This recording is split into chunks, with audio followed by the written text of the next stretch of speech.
Welcome back. Africa has been import dependent on European and Asian markets, with over 70% of goods and services flooding the continent. With the coronavirus pandemic affecting global markets, concerns are mounting over the impact on the African continent, which currently records low figures of the outbreak. But what will happen to African economies, and are businesses likely to face major disruptions? Well, I'm being joined by a senior analyst, West African market, Dakar Frontier, London, Matt Kenniger. Good afternoon, Matt, and thanks for speaking with us. Well, tell us, how will the coronavirus pandemic affect African economies? Good afternoon. Yes, well, so there will definitely be an effect on African economies, but the impact may not be as direct as you may think. So the most direct impact will be from slower growth globally. So as you've mentioned, weaker growth in Europe, weaker growth in China, India. This will have an effect on investment levels in African countries. Investment will likely fall this year. We'll see lower tourist arrivals for certain markets, as well as slower demand for commodity exports. But it's also worth noting that this is coinciding with a pretty significant slump in the global oil price. And so this will have an outsized impact on countries like Nigeria, Angola. We are expecting to see very weak growth in those markets this year as a result of that. What about businesses now? Are they likely to face disruption in their day-to-day operations like we've seen in Europe in recent weeks? So businesses are unlikely to see the same level of disruption as businesses in Europe and Asia have seen recently as a result of government-sanctioned restrictions on the movement of people.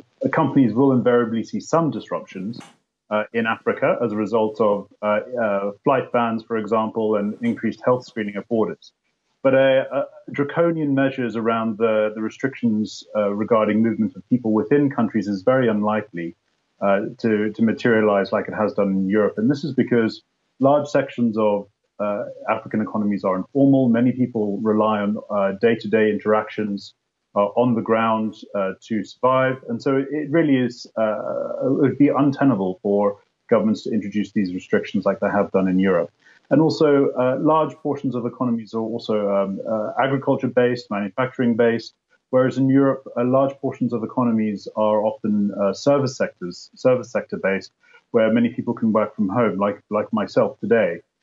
So the impact on businesses will be quite different in Africa compared to Europe and Asia. But what sectors are likely to be most adversely affected by the virus, the coronavirus? So there will be pretty significant effects for certain industries. So, for example, labor-intensive industries, including agriculture, could be affected if there's widespread sickness across the continent. Although I'm not an epidemiologist, this could have an effect on productivity in certain sectors. But we are expecting to see pretty outsized impacts in certain sectors. For example, the Kenyan tourism industry, the South African tourism industry are likely to suffer, partly because Kenya has restricted entry of foreign nationals, but also because Europeans traveling to South Africa, for example, will reduce their flying. We've already seen a significant slump in air travel from Europe.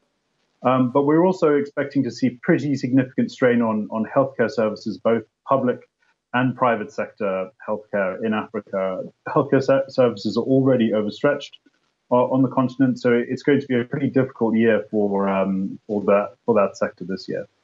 But in terms of response now, how are companies actually responding to this pandemic? So most companies are very concerned about this, both in Europe, North America, and in Africa. I will emphasize from the outset that this is a changing situation. It's very fluid, very rapid, very dynamic, and things will change on a day-to-day basis. We'll probably get a better sense of what companies are going to be doing within a month or so, when things become a lot clearer, when there's more data available regarding the outbreak. But for now, companies are really they're pausing investment. They're considering revising their goals for the markets, and they're also introducing some contingency strategies depending on the sector. But by and large, companies will be changing their outlook for Africa and for emerging markets in general over the coming months. Senior analyst, West African market, Dakar Frontier, London, Matt Kenniger. Thanks for sharing your thoughts with us. Thank you. And we're still talking about the impact of COVID-19 on Africa. And of course, seven African countries have closed their borders, cancelled flights, and imposed strict entry and quarantine requirements to contain the spread of the coronavirus. South Africa, Ghana, Kenya, Djibouti, Tanzania, and Mauritania are among countries that have imposed travel bans on high-risk countries. Here in West Africa, Ghana will, from Tuesday, ban entry to anyone who has been to a country with more than 200 cases in the last 14 days, unless they are an official resident or a Ghanaian national. Djibouti, which has no confirmed case of COVID-19, says it's suspending all international flights, while Tanzania, which also has no cases yet, cancelled flights to India and suspended school games. South Africa has placed a travel ban on 8 high-risk countries with the coronavirus as positive cases climb to 61 in the country.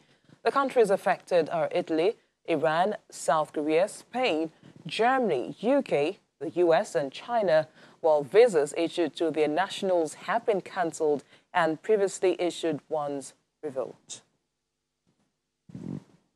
Meantime, Kenya's President Uhuru Kenyatta has asked Kenyans to limit the use of cash during their transactions as one of the means of curbing the spread of the dreaded coronavirus in the country. The president has also asked mobile telecommunications operators and banks in the country to note the situation and reduce the cost of transaction during this period as the government works to contain the virus. President Kenyatta rooted for cashless transactions during a media briefing on Sunday as he announced that 2 more Kenyans have tested positive for the virus.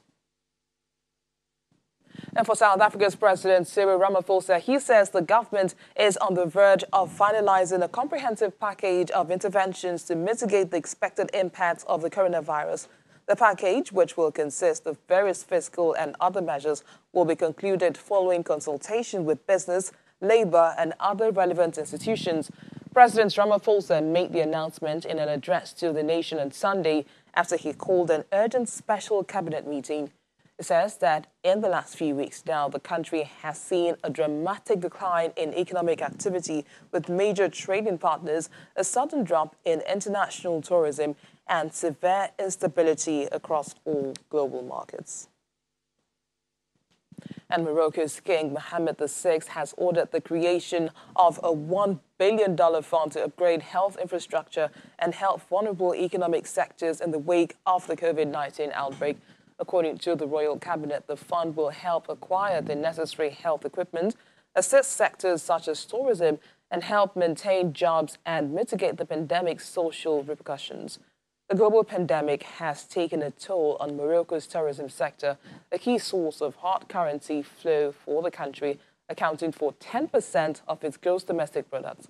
Morocco, which confirmed 28 coronavirus cases, suspended all international passenger flights, closed schools, and cancelled all events and gatherings of more than 50 people. And that's where we wrap up today's show. Many thanks for watching. I am Bisi Adebayo.